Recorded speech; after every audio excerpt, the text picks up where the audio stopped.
আপনি কি জানেন ইরানের কাছে এমন একটি ক্ষমতা রয়েছে যা ব্যবহার করা হলে মধ্যপ্রাচ্যের যে কোনো সংঘাতের চিত্র খুব দ্রুত বদলে যেতে পারে। অবাক করার বিষয় হলো এটি কোনো মিসাইল নয়, কোনো ড্রোনও নয়, বরং এটি এমন একটি অবকাঠামোর সঙ্গে জড়িত যার উপর পুরো আধুনিক পৃথিবী নির্ভর করছে।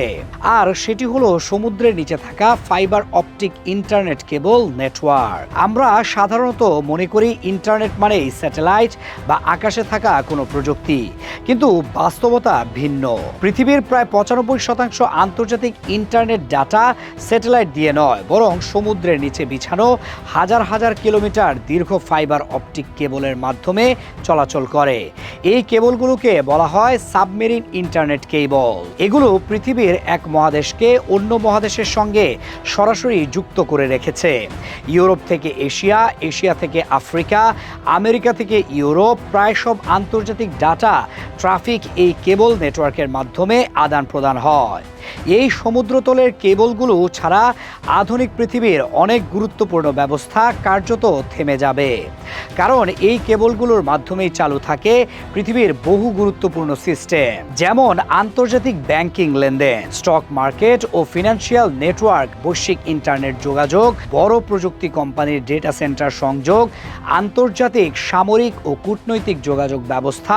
অর্থাৎ আধুনিক বিশ্বের ডিজিটাল অবকাঠামোর একটি বিশাল অংশ নির্ভর করছে সমুদ্রের নিচে থাকা এই অদৃশ্য কেবল নেটওয়ার্কের ওপর।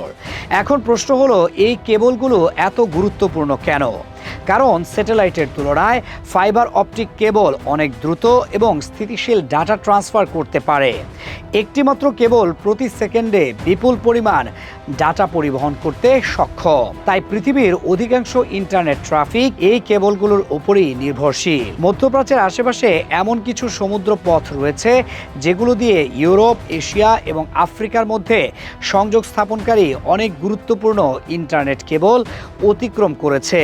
এই অঞ্চলগুলোকে অনেক সময় বলা হয় ডিজিটাল চোক পয়েন্ট। ডিজিটাল চোক পয়েন্ট বলতে এমন জায়গাকে বোঝায় যেখানে দিয়ে বিপুল পরিমাণ আন্তর্জাতিক ডাটা একসঙ্গে প্রবাহিত হয়।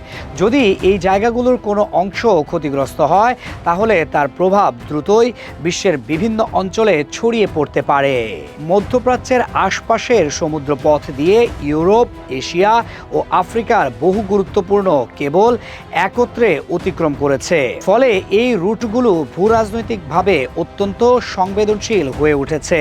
এই কারণেই অনেক প্রতিরক্ষা বিশ্লেষক মনে করেন, যদি মধ্যপ্রাচ্যে উত্তেজনা আরও বাড়ে, তাহলে এই ধরনের অবকাঠামো কৌশলগত আলোচনায় চলে আসতে পারে।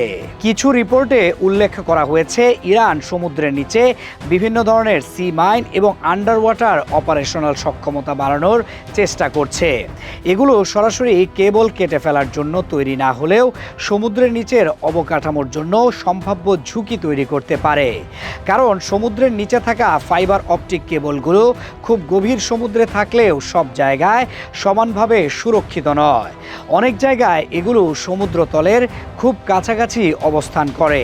ফলে কোনো বড় বিস্ফোরণ, নোঙর বা সাবমেরিন কার্যক্রমের কারণে এগুলো ক্ষতিগ্রস্ত হতে পারে। আর যদি একাধিক কেবল একই সময়ে ক্ষতিগ্রস্ত হয়, তাহলে পরিস্থিতি আরও জটিল হয়ে উঠতে পারে।